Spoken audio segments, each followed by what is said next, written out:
গরমকালে বিশেষ কিছুই খেতে ভালো লাগে না, মনে হয় যে কি দিয়ে খেলে একটু শান্তি পাবো। তাই আজকে গরমের একটা দুর্দান্ত রেসিপি তোমাদের সাথে শেয়ার করলাম। খুব অল্প তেল মশলায় গরমের একটা সহজপাচ্য খাবার। এই শশাগুলো বাজারে গেলে কিন্তু প্রায় চোখে পড়ে, একটু বুড়ো শশা। এই শশাগুলো ভালো করে কেটে নিলাম আর ভেতর থেকে বীজগুলো ফেলে দিলাম। সবগুলোতে কিন্তু আবার বীজ হয়নি। আর দুটো আলু এরকম ডুমো ডুমো করে কেটে নিলাম। কড়াইতে দিয়ে দিলাম সামান্য সাদা জিরে। এই সাদা জিরেটা একটু ভালো করে ভেজে নেব, খুব বেশি পুড়িয়ে কিন্তু ভাজবো না। এই জিরে ভাজার দারুণ একটা ফ্লেভার, এটা ভীষণ ভালো লাগে। দেখো জিরেটা কিন্তু ভাজা হয়ে গেছে। এবার আমি ওটা শিলনোড়ায় গুঁড়ো করে নেব।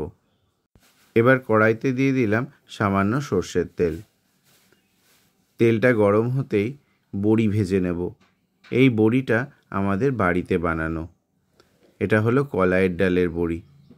বড়িগুলো একটু লাল লাল করে ভেজে নিলাম। বাজারের কিনে আনা বড়ি কিন্তু অত স্বাদ হয় না, বাড়িতে দেয়া বড়ির যতটা টেস্ট হয়। এবার ওই তেলে একটা শুকনো লঙ্কা আর সামান্য 5 ফোড়ন দিয়ে দিলাম। ফোড়নটা একটু ভাজা হতেই আলুগুলো দিয়ে দিলাম আর দিয়ে দিলাম সাথে সামান্য লবণ। আলুটাকে একটু ভালো করে ভেজে নেব আর দিয়ে দিলাম পরিমাণ মতো হলুদ গুঁড়ো। আলুটাকে একটু ভালো করে নেড়ে চেড়ে নিলাম। এবার এর মধ্যে দিয়ে দিলাম সামান্য চিংড়ি। এই চিংড়িগুলোর খোসা ভালো করে ছাড়িয়ে নিয়েছিলাম আর সামান্য লবণ মাখিয়ে রেখেছিলাম। চিংড়িটা আলুর সাথে ভেজে নিচ্ছি। খুব বেশি লাল লাল করে কিন্তু চিংড়ি ভাজবো না। একটা টমেটো 4 ফালা করে রেখেছিলাম আর একটা কাঁচা লঙ্কা। এবার কেটে রাখা শশাগুলো দিয়ে দিলাম। তো এবার একটু ভালো করে নাড়াচাড়া করে নেব। এই শশার জলেই কিন্তু আজকের এই রান্নাটা হবে, আলাদা করে কোনো রকম জল ব্যবহার করব না, কারণ শশাতে ভীষণ জল থাকে। এবার এটাকে ভালো করে নাড়াচাড়া করে নিচ্ছি। আর রান্নাটা করব ঢেকে ঢেকে।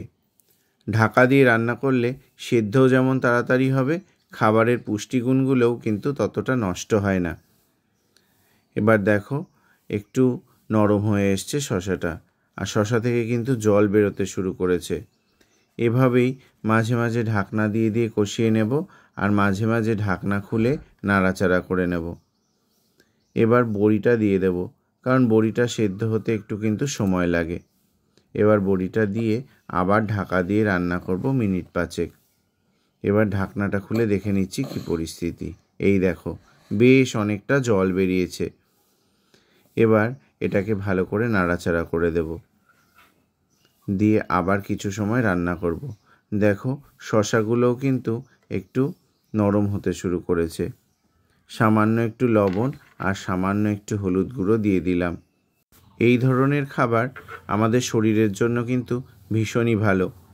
এবার এর ভেতরে দিয়ে দেব স্বাদ মতো চিনি। চিনির পরিমাণটা কিন্তু খুব বেশি দেব না। এই রান্নাটা নিরামিষও করা যায়, চিংড়ি ছাড়াও রান্না করা যেতে পারে। আমি চিংড়ি ব্যবহার করেছি, তোমরা চিংড়ি নাও ব্যবহার করতে পারো। রান্নাটা কিন্তু একদম রেডি হয়ে এসছে। এবার দেখো ভাজা মশলাটা দিয়ে দিচ্ছি, মানে যে জিরেটা শুকনো খোলায় ভাজা করে রেখেছিলাম।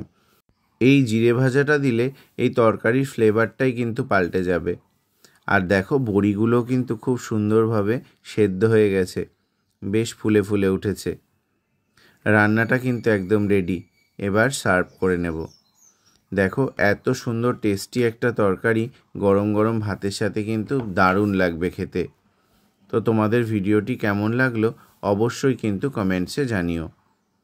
ভালো লাগলে লাইক করো, আর যারা নতুন আছো অবশ্যই চ্যানেলটি সাবস্ক্রাইব করে দিও। আর যারা যারা ফেসবুক পেজ থেকে দেখছো অবশ্যই একটা ফলো করে দিও। রান্নাটা তো রেডি করে নিলাম। এই দেখো এক টুকরো লেবু নিয়ে নিয়েছি। এটা গরম গরম ভাতের সাথে লেবু দিয়ে মেখে খেতে দারুণ লাগবে। এবার একটু খেয়ে দেখি কেমন হয়েছে।